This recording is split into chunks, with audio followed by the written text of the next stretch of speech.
네, 이 시간 제목 다 읽으셨죠? 우리의 조상은 아브라함이라 라는 제목으로 하나님의 말씀을 증거하도록 하겠습니다. 오늘 우리가 함께 읽은 본문은 어떠해요? 이제 본격적으로 구원 역사가 펼쳐진 장면이죠. 그 전까지는 예수님의 어린 시절에 대한 이야기였어요. 근데 이제 중간에 확 건너뛰어서 본격적으로 구원 역사가 어떻게 펼쳐지는가, 그걸 볼 수가 있죠. 예수님이 역사의 전면에 등장하시기 직전에 세례 요한이라는 사람이 활동을 시작하고 있어요. 세례 요한이 어떤 사람입니까? 성경에 보면 요한이라는 이름이 정말 많이 나오거든요. 근데 그 중에서도 세례 요한은 정말 특별한 사람이죠. 제사장의 아들입니다. 예수님과 달라요. 예수님은 그냥 목수의 아들이었죠. 세례 요한은 제사장의 아들이에요. 누구보다도 안락한 생활을 할 수 있었던 기득권 중에 기득권이었어요.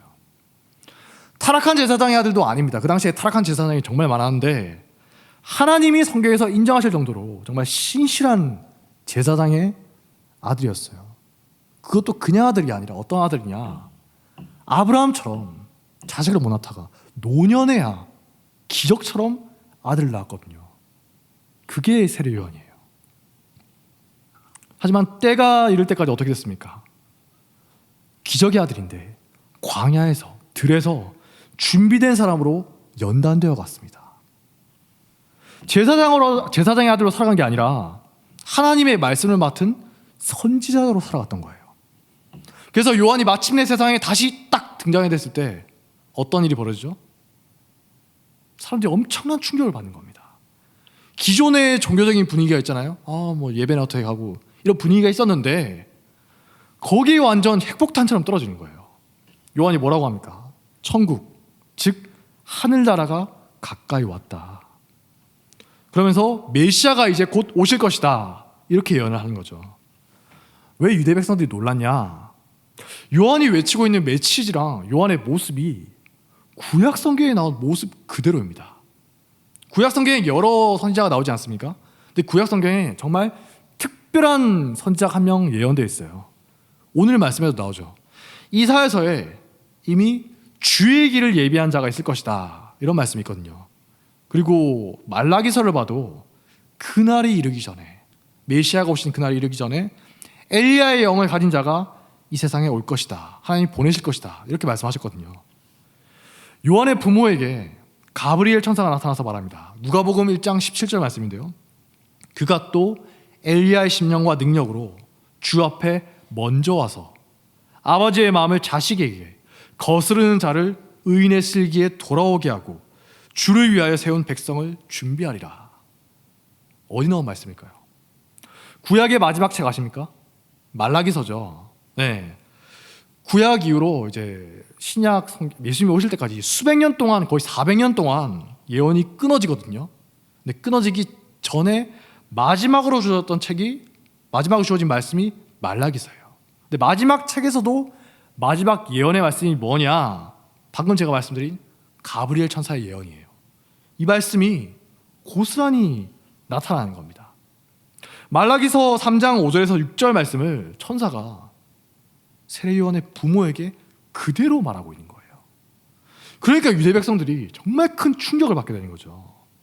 이분들이 얼마나 메시아를 고대했어요. 수백 년 동안. 그 당시에 어떤 사회였냐? 내가 메시아다, 저 말고요, 내가 메시아다, 이렇게 말하는 사기꾼들이 정말 많이 있었거든요. 그 당시에 예수님을 부를 때 우리가 지난 시간에 뭐라고 부른다고 했습니까? 나사렛 예수라고 했댔죠. 그 당시에 예수라는 사람이 정말 많이 있었고, 그래서 구분하려고 너는 어느 예수냐? 저는 나사렛 지방의 예수입니다, 이렇게 말했어요. 그리고 자기를 메시아라고 자처하면서 사람들을 선동하는 사람들이 굉장히 많이 있었다고 합니다. 한두 명이 아니었다고 해요. 지금도 우리나라에 보면 어떻습니까? 여러분이 아실지 모르겠지만 예수님과 하나님이 수십 명 있다고 하죠. 이단 말이에요, 이단. 진짜가 아니라 자기가 다윗이다, 엘리야다, 예수다, 하나님이다, 이렇게 말하는 사람들이 막 굉장히 많이 있다고 하지 않습니까? 예수님 당시에도 그런 이상한 사람들이 정말 많이 있었던 거예요. 내가 메시아다 하면서 사람들 선동해서 반란을 일으켰다가 로마에 진압당하고, 또 시간 지나면 내가 메시아다 하면서 또 막 사람들이 지쳐가는 거죠. 그래도 우리들은 어떻습니까? 메시아가 누군지 알고 있죠. 근데 그때 사람들은 긴가민가 하는 거예요. 누가 내가 메시아다 하면은 저 사람은 진짜인가? 아니면 또 이상한 사람인가? 헷갈리는 겁니다. 그런데 세례 요한은 어떻습니까? 누가 봐도 세례 요한은 진짜 선지자예요. 논란의 여지가 없어요. 심지어 세례 요한이 죽은 후로도 나중에 예수님이 바리새인들과 논쟁을 할 때 세례 요한이 선지자이지 않느냐 했더니 바리새인들이 감히 부정을 못합니다. 모든 백성들이 선지자라고 알고 있었거든요. 모든 백성이 인정하는 거예요. 심지어 요한은 자기가 메시아라고 하지도 않아요. 11절을 다시 함께 읽겠습니다. 시작. 나는 너희로 회개하게 하기 위하여 물로 세례를 베풀거니와 내 뒤에 오신 이는 나보다 능력이 많으시니 나는 그의 신을 들기도 감당하지 못하겠노라. 다른 복음서를 보니까 뭐라고 하죠? 나는 그의 신발끈을 풀기도 감당하지 못하겠노라. 옛날 성경에는 신들매라고 하죠. 그야말로 철저하게 구약에 예언되어 있는 메시아의 길을 예비하는 선지자인 걸 자처한 겁니다. 이러니까 유대 백성들이 열광하는 거예요. 그 당시에도 보면 정말 종교 지도자들이 많이 부패당하거든요. 제사장들이 엄청나게 타락했던 시대예요. 로마와 빌붙고 헤롯과 빌붙어서 서로 정경 유착처럼 이루어지는 거죠. 타락한 제사장들이 넘쳐나던 시대에 신실한 제사장으로 유명했던 사가랴의 아들로 태어나서 제사장의 아들로 살아간 게 아니라 광야에서 철저하게 말씀으로 훈련받았고 마침내 때가 이르니까 자기를 메시아라고 내세우는 게 아니라 메시아의 오실 길을 예비하는 자다, 이렇게 자신을 나타내는 거예요. 그 사람의 메시지를 들어보니까 다른 종교 지도자들과 너무나 달라요. 들으니까 마음을 깊이 적시는 게 있는 겁니다. 우리가 아까 열심히 곡조가 있는 기도를 드렸죠. 성령님이여 임하소서, 불을 내려주소서. 성령님께서 임하시면 그냥 똑같은 말이라 하더라도 우리 마음이 정말 감동이 되지 않습니까? 이런 것처럼 요한의 말을 들어보니까 정말 내 영혼이 뒤흔들리는 그런 느낌인 거예요. 그냥 종교적인 행위를 한다거나 그럴듯한 종교적인 말만 하는 많은 종교 지도자들과 다르게 요한의 메시지에는 진짜 내 마음을 뒤흔드는 그런 게 있었던 겁니다. 요한이 듣기 좋은 말을 하는 게 아닙니다. 막 듣기 좋은 말을 해서 감동이 되는 그런 게 절대 아니에요. 자기들을 막 찌르는 말을 하거든요. 회개하라, 망할 백성들아, 회개하라. 그런데도 즐겁게 들리는 거예요. 그 사람들이 회개하라는 말 들을 때 어떻게 반응합니까? 네가 뭔데 이렇게 하는 게 아니라 회개하라는 말 들을 때 그렇지, 내가 비록 지금 그렇게 살지는 못하고 있지만 저 말씀이 맞지, 이렇게 찔림이 되는 겁니다. 성령님이 역사하시니까 그렇게 된 거겠죠. 가짜 선지자와 가짜 메시아에게 시달리는 사람들이 많이 있었지만 그 사람들이 딱 봤을 때도 이건 진짜다, 이런 마음이 드는 거예요. 구약에 약속되었던 위대한 선지자가 드디어 세상에 왔구나. 그래서 사방에서 많은 사람들이 몰려들었다고 하지 않습니까? 다 나와서 어떻게 했죠? 자기들의 죄를 자복하고 세례를 받게 된 겁니다. 이때 요한에게 어떤 사람들까지 나왔냐 보니까 죄인으로 여겨지던 세리와 또 사람들의 공포의 대상이었던 군인들까지 나왔다고 해요. 우리들은 군인이 그냥 군인 같다 하잖아요. 근데 그 당시 사람들에게는 군인이 공포의 대상입니다. 지나가다가 강탈하기도 하고 둘리가 패기도 하고 그냥 붙들고 한참 동안 내 짐을 들고 가라 해도 찍소리도 못해요. 그게 법이었거든요. 누가복음 3장을 보니까 세리와 군인들도 요한에게 나와서 세례를 받고 그럼 선지자시여, 이제 우리가 어떻게 살아야 됩니까? 회개에 합당한 열매를 맺는 삶이 어떤 것이냐 가르침을 받고 있는 거예요. 이 사람은 진짜다. 마치 예수님의 사역을 연상케 하는 장면이지 않습니까? 누구든지 유대인들이 증오하던 민족 배신자로 여기던 세리라 하더라도 나오고 유대인들의 적이었던 군인들도 나와서 회개하고 세례를 받는 정말 감동스러운 장면이죠. 근데 이런 감격스러운 장면에서 이질적인 사람들이 나와요. 바리새인들과 사두개인들 혹은 그들이 파견한 사람들입니다. 요한이 그들을 보자마자 어떻게 합니까? 이렇게 외치죠. 독사의 자식들아, 누가 너희를 가르쳐서 임박한 진노를 피하라 하더냐.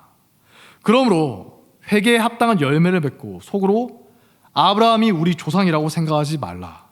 내가 너희에게 이르노니 하나님이 능히 이 돌들로도 아브라함의 자손이 되게 하시리라. 예수님도 바리새인들을 향해서 독사의 자식들이라고 했죠. 왜냐? 그들이 세리나 군인들처럼 자기 죄를 자백하고 세례받으러 온 게 아니라 어떻게 왔을까요? 요한을 감시하러 왔기 때문이에요. 생각해 보십시오. 그 당시에 유대인들을 종교적으로, 정신적으로 완전히 지배하고 있던 집단이 두 개가 있어요.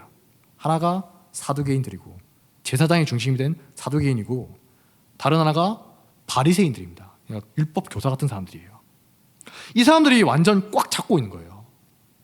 그런데 갑자기 요한이라는 사람이 등장해서 힘의 균형을 완전히 뒤흔들어 버리는 거죠. 어떻겠어요? 이 사람들이 불안하지 않겠어요? 예수님에 대해서도 나중에 그렇게 합니다. 그랬던 것처럼 요한에게 사람들을 보내서 이 자가 대체 어떤 자냐? 제사장 아들이라는데 왜 우리 편을 안 들고 이상한 소리를 하지? 무슨 가르침을 전파하는지, 혹시 우리들에게 위협이 되는 자는 아닌가, 감시에 가까운 관찰을 하게 했던 거예요. 그래서 요한은 그들을 보자마자 이런 거친 말을 던진 겁니다. 만약에 그 사람들이 나는 비록 제사장이지만, 저는 비록 바리새인이지만 회개하고 세례를 받고 싶습니다, 이러면 절대 이런 말을 하지 않았겠죠. 감시하러 왔기 때문에 그런 거예요. 그런데 오늘 9절 말씀을 보십시오. 정말 의미심장하죠. 속으로 아브라함이 우리 조상이라고 생각하지 마라. 하나님이 길가에 굴러다니는 돌들로도 능히 아브라함의 자손이 되게 하실 수가 있다. 이게 무슨 말이죠? 당시의 유대인들 사이에서 조상들의 공로로 우리가 구원받을 수 있다, 이런 생각이 있었다고 합니다. 아브라함 같은 여러 조상들 있잖아요. 위대한 조상들, 아브라함, 이삭, 야곱, 이런 조상들 있잖아요. 이 조상들이 하나님 뜻대로 잘 순종해서 쌓아둔 공덕이 충분히 많기 때문에 거기에 의존해서 아브라함의 자손인 우리들도 구원받을 수 있다, 이런 의식이 있었다는 거예요. 아브라함의 의로 우리도 하나님의 분노를 면할 수 있다는 겁니다. 마치 그 천주교의 공로신학과 비슷하지 않습니까? 종교개혁 시대도 어떻습니까? 교황과 성인들이 쌓아둔 충분한 공덕이 있으니까 그걸 우리가 나눠받아서 우리도 구원에 이를 수 있다. 인간들은 끊임없이 이런 공로 사상을 만드는 것 같습니다. 그래야지 안심이 되나 봐요. 당시에 유대인들도 그랬던 겁니다. 저 세리와 창기들, 저 망할 자들, 저 군인들, 저 악한 놈들, 저런 자들은 지은 죄가 심하니까 마땅히 회개해야 되지만 우리들에겐 아브라함이 있지 않냐. 특히 이런 사람 생각은 종교 지도자들 사이에서 유행했겠죠. 일반 사람들은 어때요? 일상생활 하다 보면 많은 죄를 짓잖아요. 누가 봐도 찔리는 죄를 짓고 사니까 요한의 말 듣고 내가 회개해야지, 이렇게 생각하는데, 제사장이나 랍비 같은 종교 지도자들은 어떻습니까? 회개하라 하면 내가 왜? 이렇게 생각하는 거예요. 누가복음 18장 9절부터 나오는 바리새인의 모습이 이걸 잘 보여주지 않습니까? 예수님이 말씀하시죠. 자기를 의롭다고 믿고 다른 사람을 멸시하는 자들에게 이 비유로 말씀하시되, 바리새인은 서서 따로 기도하여 이르되, 하나님, 나는 다른 사람들 곧 토색, 불의, 간음을 한 자들과 같지 아니하고 이 세리와도 같지 아니함을 감사하나이다. 나는 일해에 2번씩 금식하고 또 소득의 11조를 드리나이다. 어마어마하죠. 자기 스스로도 이 정도면 그래도 좀 괜찮은 거 아니냐. 심지어 어때요? 조상들의 공덕까지 있으니까 나는 문제없다, 이렇게 생각하는 거예요. 요한이 회개하라고 외치면 그 사람들은 속으로 생각하는 거죠. 우리는 아브라함 자손이잖아. 우리에겐 아브라함이 있지. 우린 괜찮아. 이름으로써 요한의 메시지, 즉 하나님의 말씀 앞에서 두 가지 다른 모습으로 드러나는 겁니다. 첫째는 어떻죠? 자기 신분이 어떻든 간에, 내가 가진 게 무엇이든 간에, 내가 과거에 뭘 했든 간에 하나님 앞에 나와서 무릎 꿇고 회개할 줄 아는 사람이고, 두 번째는 어떻습니까? 자기의 의로움과 과거에 내가 뭘 했지 않냐, 거기에 도취되어서 도무지 회개할 줄 모르는 사람들이에요. 요한은 말합니다. 누구든지 예외 없이 회개해야 한다. 그렇게 외쳤지만 하나님의 말씀을 맡은 자라고 여겨지던 종교 지도자들은 그걸 거부한 겁니다. 뭐 대놓고 그러진 않았겠죠. 하지만 속으로는 이렇게 생각한 겁니다. 좋은 말씀이네요. 저는 아니지만 저 사람들은 듣고 회개해야죠. 이런 자들을 향해서 요한이 외치고 있는 겁니다. 하나님은 길가의 돌들로도 아브라함의 자손이 되게 하실 수가 있다. 착각하지 말라는 거예요. 근데 요한이 지금 한 이 말이 유대인들에게 어떻게 들렸을까요? 굉장히 모욕적으로 들릴 수가 있는 거예요.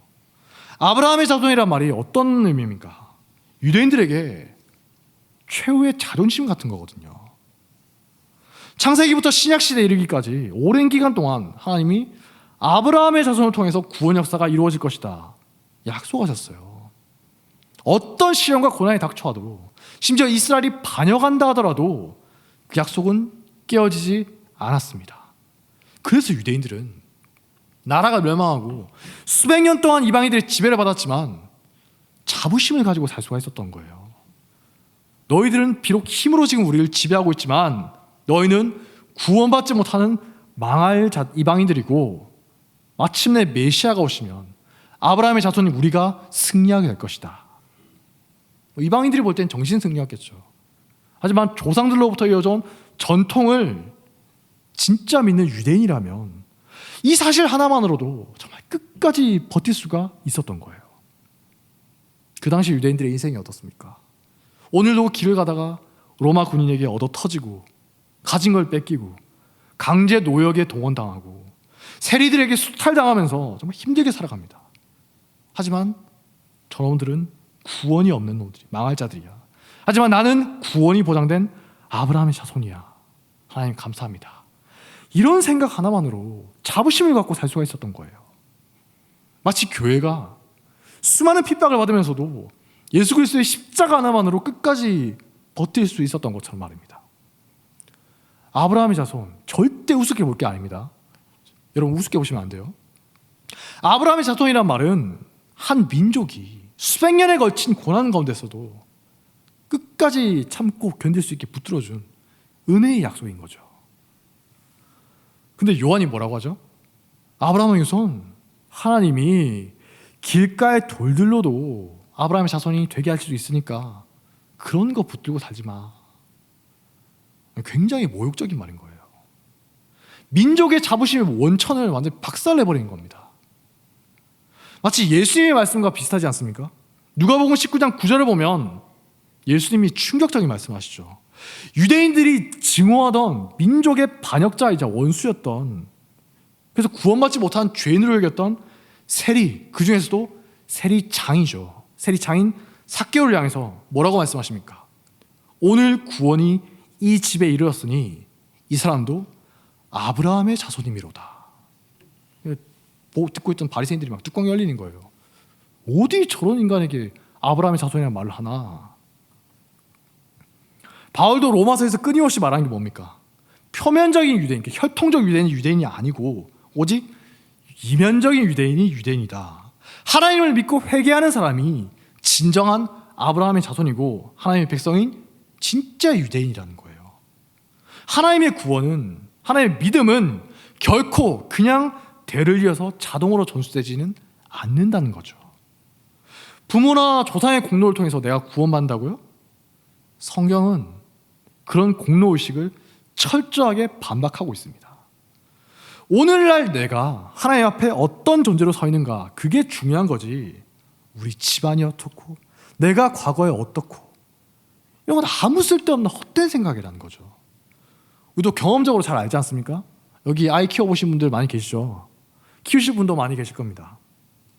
부모의 믿음이 자식에게 온전히 전달됩니까? 뭐 그런 분 계시면 감사한금 하시면 됩니다. 거의 없어요. 가끔 그런 경우가 있지만 대개는 자식들의 믿음 때문에 열심히 기도하게 되지 않습니까? 이스라엘도 보면 어때요? 역사상 가장 위대한 세대였던 여호수아 세대 다음에 곧바로 최악의 세대라는 사사기 세대가 옵니다. 조상들의 위대한 전통 위에서 가장 끔찍한 암흑시대가 왔던 겁니다. 그러므로 과거와 전통에 만 얽매이는 건 지극히 어리석은 생각이라는 거예요. 근데 이렇게만 말하면 자꾸 오해하는 분들이 있습니다. 그러면 교회는, 개신교는 전통을 무시하는 거네요? 천주교와 다르게 우리는 인간적인 전통을 많이 부정하지 않습니까? 그런 거 성경에 없는 거야 하면서 부정하죠. 그래서 개신교는 전통을 완전히 무시하는 곳이라는 오해가 있습니다. 우리가 어떻습니까? 조상들로부터 이어져온 아브라함의 자손이다, 자부심을 우리가 완전히 무시합니까? 그런가요? 아니죠. 교회는 결코 전통을 무시하는 집단이 아니에요. 성경적인 전통이 아니라 끊임없이 자꾸만 생겨서 하나님의 말씀을 가려버리는 인간적인 전통을 경계하는 겁니다. 우린 결코 전통을 무시하지 않아요. 인간적인 이상한 전통을 계속 만들어내는 걸 경계하는 것이고, 또 과거의 전통을 죽은 전통으로 만들지 않으려고 우리는 애쓰는 것일 뿐입니다. 옹고지신이라는 말이 있죠. 어떤 뜻이죠? 옛 것을 먼저 익히고 이를 바탕으로 새 것을 알아간다. 이전 것을 결코 무시하는 게 아닙니다. 이전 것을 무시하진 않지만 이전 것에 계속 머물러 있는 게 아니라 새로운 것을 추구하는 자세를 말하는 거죠. 옹고지신이다. 성경에 나오죠. 하늘 아래 새 것은 없다. 이전 걸 완전히 무시하고 혼자서 설 수 있는 게 있습니까? 없죠. 이전에 있던 좋은 전통이나 거룩한 가르침들은 마땅히 대를 이어서 계속 가르쳐야 하고 숙지해야 되는 거예요. 종교교육을 통해서 개혁된 교회가 계속 개혁돼야 되는 거지 전통을 폐기하는 게 아닙니다. 전통을 무시하는 게 아니라는 거예요. 오해하시면 안 됩니다. 생각해 보세요. 아브라함의 자손, 얼마나 위대하고 자부심 넘치는 사실이에요. 부끄러운 겁니까? 아니죠. 여러분들 중에도 부모님이 잘 믿으시던 분들이 있죠. 3대째, 4대째 믿는 집안이다. 우리 집은 순교자를 배출한 집안이다. 목사님 자주 말씀하시는 거 있죠. 그거 부끄럽습니까? 우리 집은 순교자를 배출했어. 부끄러운 분 있어요? 아니죠. 누가 봐도 자부심 넘치는 사실이고 내 신앙에 큰 도움이 되는 귀중한 것들이에요. 하지만 거기에만 머물러서 안주해버린다면 심각한 거죠. 아브라함의 후손이란 말은 참으로 오랜 세월 동안 끊이지 않고 이어져온 하나님의 은혜의 상징입니다. 창세기부터 신약까지 이어져온 하나님의 은혜가 어떠한 것이냐, 아브라함의 후손을 보면 이게 증거라는 거예요. 우리가 구약을 쭉 읽고 나서 여러 가지 내용이지만 한마디로 요약해 보십시오 했을 때 여러 가지 말을 할 수 있겠지만 아브라함의 후손이다, 이렇게 말할 수도 있는 거예요. 이게 얼마나 중요한 것인가. 마태복음의 시작에 어떻게 하죠? 맨 처음에 아브라함과 다윗의 자손 예수 그리스도의 계보라. 그 정도로 중요하다는 거예요. 아브라함의 자손인. 하지만 아브라함의 자손이라는 것이 내 영적인 신앙과 자부심에 도움을 주는 게 아니라 나로 하여금 자만하게 하고 안주하게 하는 요인이 되어버린다면 차라리 없는 것만 못하지 않겠습니까? 축구선수 손흥민 아시죠? 네, 다 아실 거예요. 손흥민에 대해서 알아가다 보면 반드시 알게 되는 사람이 있습니다. 그게 누구냐? 손흥민의 아버지죠. 손웅정 씨예요. 지금의 손흥민이 있게 한 사람이 누구냐 하면 모든 축구팬들이 손웅정 씨를 꼽습니다. 축구팬들이 그분을 존경해서 대웅정이라고 그렇게 불러줍니다. 손흥민도 어떠냐? 막 자기 마음대로 하다가도 아버지가 딱 말씀하시면 우리가 예수님 말씀드린 것처럼 일단 아버지 말을 들어요. 그만큼 끈끈한 관계인 거죠. 손흥정 씨가 한 인터뷰 중에서 제가 가장 인상 깊게 들은 게 있습니다. 손흥민이 이제 유소년 팀에 있다가 나이가 차서 성인이 되죠. 프로 무대에 데뷔합니다. 프로 무대에 데뷔하고 첫 골을 넣어요. 얼마나 기뻐요. 프로 선수로 첫 골을 넣었으니까 어떻겠습니까? 지금도 선수들이 한 경기 잘하고 나면 막 스마트폰이나 노트북으로 자기에 대한 사람들 반응을 본다고 하지 않습니까? 사람들이 날 칭찬하는 말 듣고 싶어. 자기 플레이에 대한 사람들의 반응을 보고 싶은 거예요. 그때는 스마트폰이 없었으니까 노트북으로 바뀌었죠. 당연한 거예요. 근데 경기가 끝나자마자 아버지가 오더니 바로 노트북을 뺏어갑니다. 사람들이 칭찬하는 반응을 보지 말라는 거예요. 손흥민이 얼마나 칭찬이 고팠겠어요. 외국에 나서 고생하고 있었는데 자기를 축해 세우는 그 칭찬하는 말들을 보면서 밤을 샐 수도 있었을 겁니다. 근데 아버지가 말합니다. 흥민아, 그건 이미 지나간 과거다. 제가 이걸 보는데 머리를 한 대 얻어맞은 기분이더라고요. 내가 아무리 뭘 했든 간에, 뭘 이뤘든 간에 그건 이미 지나간 과거다. 거기에 얽매이지 말고 다음 플레이, 미래를 위해서 더욱더 정진하라는 거죠. 많은 선수들이 유소년 때 잘하다가 프로 무대에 데뷔해서 어느 순간 잊혀져 버립니다. 프로 초기엔 잘하다가도 어느샌가 사라져버린 선수들이 수도 없이 많아요. 손흥정 씨는 자기도 선수로 직접 뛰면서 그걸 잘 알고 있었던 겁니다. 당장 사람들의 칭찬하는 반응을 못 본다고 해서 손흥민이 골 넣은 기록이 사라진 거 아니죠. 실력이 어디 가는 것도 아닙니다. 근데 진짜 중요한 건 뭐예요? 이미 지나간 과거나 사람들의 반응이 아니라는 거죠. 이미 지나간 걸 버리라는 게 아닙니다. 부정하라는 게 아니에요. 그걸 딛고서 다음 거, 다음 경기, 미래를 향해서 더욱더 나아가는 게 진짜 중요하다는 거예요. 전통이 없다면 방향을 잃고 헤매는 것과 같습니다. 우리들에게도 귀한 전통들이 있죠. 신앙의 선배들이 물려준 귀감이 되는 많은 이야기들이 있습니다. 말씀으로부터 나온 소중한 교리들이 있어요. 내 인생의 지침이 되는 성경 말씀들이 있죠. 하지만 그것들에 얽매이는 순간 어떻게 된다고요? 죽은 전통이 되어버렸다는 겁니다. 죽은 전통. 온고지신은 온고와 지신이 함께 있어야만 비로소 빛이 나는 거예요. 깊은 전통이 없는 새 것은 어떻습니까? 마치 모래 위에 지은 집처럼 불안정하겠죠. 전통이 없어요. 새로움이 없는 전통은 죽은 전통일 뿐이죠. 그러므로 우리는 전통에 얽매이는 자가 아니라 새롭게 전통을 이 시대에도 내 것으로 적용해가는 사람이 되어야 한다는 겁니다. 오늘날 세상을 향해서 우리가 뭐라고 외쳐야 되죠? 우리도 아브라함의 자손입니다. 당당하게 외칠 수 있어야 된다는 거예요. 우리도 영적인 아브라함의 자손이어야 하니까. 그런데 가끔 보면 어떻습니까? 내가 목사의 자식인데요. 내가 장로의 자식인데요. 내가 누구 자식인데? 이러면서 자기 혈통에서 권위를 찾으려는 사람들이 있어요. 혹은 어떻죠? 내가 몇 대째 믿는 뼈대 있는 집안 출신인데 이러면서 집안에서 권위를 찾습니다. 좋아요. 좋습니다. 부모님과 조상들은 아주 훌륭한 분들이셨군요. 그런데 그래서 뭐 어쩌란 겁니까? 당신은요. 지금 당신은 어떤 존재인가 하는 게 중요한 것이지 내 집안이 어떻고 내 부모가 어떻고 하는 게 하나님 앞에서 무슨 의미가 있냐는 겁니다.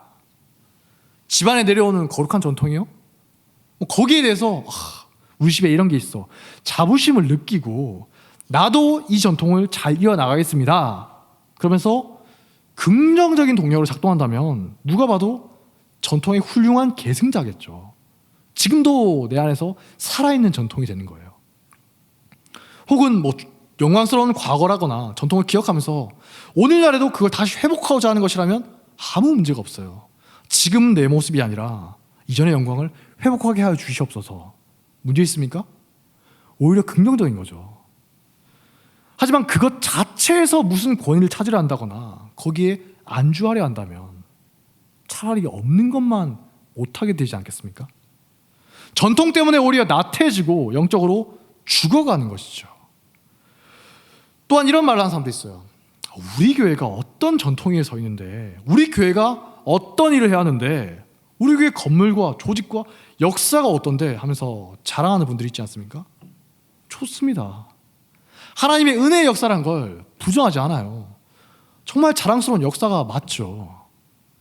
하지만 시간이 지난 지금도 여전히 거기에 머물러 버린다면 지나간 과거의 것만 붙들고 살아가는 그런 사람들과 뭐가 다르겠어요? 이전에 하나님이 우리에게 은혜를 주신 것들이 은혜의 역사로 지금도 살아서 역사하게 해야지 그냥 과거의 유산으로만 남아버린다면 그게 뭐예요? 가끔 보면 그런 분들 있죠. 내가 왕년에 어떤 사람이었는데 뭘 했는데, 그런 분들을 보면서 우리가 느끼는 감정이 있지 않습니까? 안쓰럽다. 그분들한테는 남은 게 과거밖에 없는 거예요.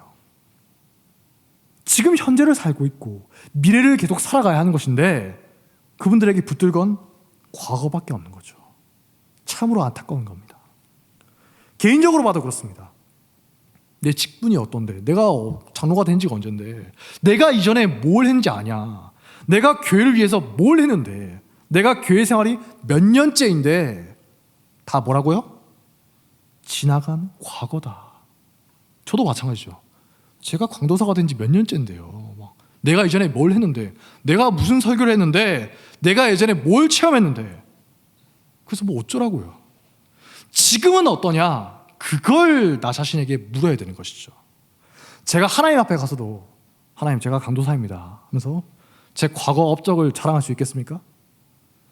제 수준이 낮으면 그럴 수 있을 겁니다. 그런 사람들이 산상수훈 말씀에도 나오죠. 주여 주여, 우리가 주의 이름으로 선지자 노릇하며 주의 이름으로 귀신을 쫓아내며 주의 이름으로 많은 권능을 행하지 아니하였나이까. 자기 과거를 자랑하는 거예요. 근데 하나님이 뭐라고 하시죠? 내가 너희를 도무지 알지 못하니 불법을 행하는 자들아, 나에게서 떠나가라. 수준이 낮으면 하나님 앞에서 자랑합니다. 하지만 생각이 깊어지면 깊어질수록 이전 것에 얽매이는 게 아니라 이전 것을 딛고서 서려고 하는 거예요. 무슨 말인지 아시겠죠? 여러분들 각자가 지나온 인생길이나 가지고 있는 집안 배경은 다 다를 겁니다. 어떤 분들은 위대한 전통과 기억 위에 서 있을 수가 있어요. 부모님이 뭐라고? 몇 대째 믿는 집안이다. 순교자를 배출한 집안이다. 하나님께 감사하십시오. 그런 분들은 평생 동안 붙들고 살아갈 수 있는 인생의 중요한 지침을 받은 거예요. 특별한 은혜를 받은 겁니다. 그러니까 그 축복을, 하나님 주신 축복을 저주로 바꿔버리지 않도록 조심하셔야 되는 겁니다. 거룩한 전통과 자랑스러운 배경이 자만과 나태로 이어지지 않도록 끊임없이 경계하셔야 한다는 거예요. 자기 자신을 돌아봐야 된다는 거죠. 소위 모태신앙이라는 분들이 있지 않습니까? 저는 아닙니다. 모태신앙이라는 분들이 있어요. 근데 가만히 보니까 그런 분들 중에서 영적으로 연약한 분들이 많이 있다고 하죠. 왜 그런가?